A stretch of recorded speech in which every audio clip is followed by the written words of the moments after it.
बिस्मिल्लाहिर्रहमानिर्रहीम। अस्सलामु अलैकुम वरहमतुल्लाहि वबरकातुहू। जुमा के दिन सूरह कहफ पढ़ने की फजीलतें। जुमा के दिन सुबह से शाम तक जिस वक्त मुमकिन हो सूरह कहफ एक मरतबा ज़रूर पढ़ लिया करें।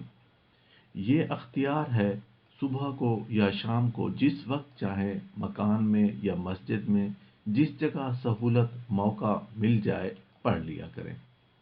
हिफ्स पढ़ें या कुरान में देख कर पढ़ें।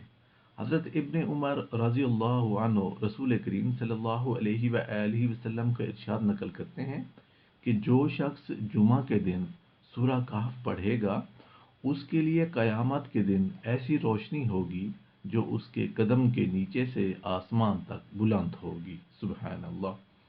और जुमा से दूसरे जुमा तक उसके गुनाह मुआफ़ कर दिए जाएंगे।